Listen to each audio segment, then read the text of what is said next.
नमस्कार, मैं हूं आपके साथ अंजलि और आप देख रहे हैं सरताज न्यूज।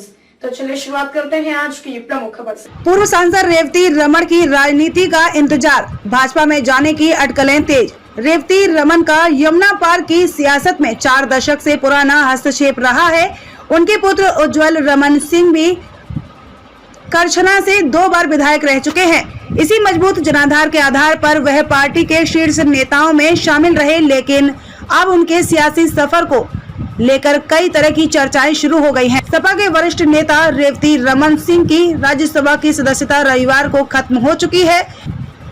अब उनके अगले कदम का इंतजार है। पार्टी के राष्ट्रीय अध्यक्ष के प्रति नाराजगी तथा पार्टी छोड़ने की अटकलों के बीच रेवती रमन सिंह के सामने खुद के सियासी सफर के साथ बेटे उज्जवल रमन सिंह के लिए भी जमीन तैयार करने की चुनौती होगी। रेवती रमन का यमुना पार की सियासत में 4 दशक से मजबूत हस्तक्षेप रहा है। उनके पुत्र उज्जवल रमन सिंह भी करछना से 2 बार विधायक रह चुके हैं। इसी मजबूत जनाधार के आधार पर वह पार्टी के शीर्ष नेताओं में शामिल रहे, लेकिन अब उनके सियासी सफर को लेकर कई तरह की चर्चाएं शुरू हो गई हैं। विधानसभा चुनाव में उनके पुत्र उज्जवल को हार मिली थी। वहीं रेवती रमन सिंह की राज्यसभा की सदस्यता भी रविवार को समाप्त हो गई, लेकिन पार्टी ने उन्हें दोबारा उम्मीदवार नहीं बनाया। इस पर वह शीर्ष नेतृत्व से नाराजगी जता चुके हैं। अब उनकी पार्टी छोड़ने की चर्चा भी है। यह भी कहा जा रहा है कि वह भाजपा में अपनी नई पारी की शुरुआत कर सकते हैं। विधानसभा चुनाव से पहले भी इस तरह की चर्चा रही तथा उन्होंने भाजपा के वरिष्ठ नेताओं से बात की थी।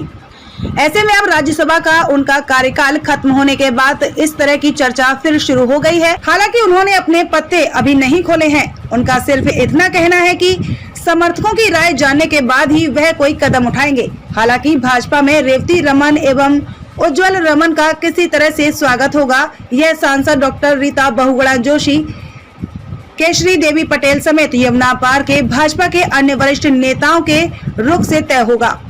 संगठन में जगह बनाने के लिए सपा में जोड़तोड़ शुरू हो गई है। विधानसभा चुनाव के नतीजों की समीक्षा के बाद पार्टी ने सभी इकाइयों को भंग कर दिया है। चूंकि इसी वर्ष अक्टूबर नवंबर में नगर निकाय चुनाव संभावित है, इसे देखते हुए 1 महीने के भीतर सभी इकाइयों के गठन की बात भी कही जा रही है। पार्टी के एक वरिष्ठ नेता का कहना है कि इसके लिए स्थानीय स्तर के नेताओं के बायोडाटा एवं क्षेत्र में सक्रियता की बाबत रिपोर्ट तैयार की जा रही है। इस कवायद के बीच कई नेताओं ने सक्रियता बढ़ा दी है। पिछली कार्यकारिणी में महत्वपूर्ण जिम्मेदारी निभाने वाले एक नेता ने तो लखनऊ में डेरा डाल रखा है। कई अन्य कार्यकर्ता भी अपने अपने हितैषी नेताओं के संपर्क में हैं। खबरों में अब तक के लिए बस इतना ही। मिलते हैं फिर ऐसे ही बड़ी खबर के साथ। तब तक के लिए नमस्कार और देखते रहिए सरताज न्यूज।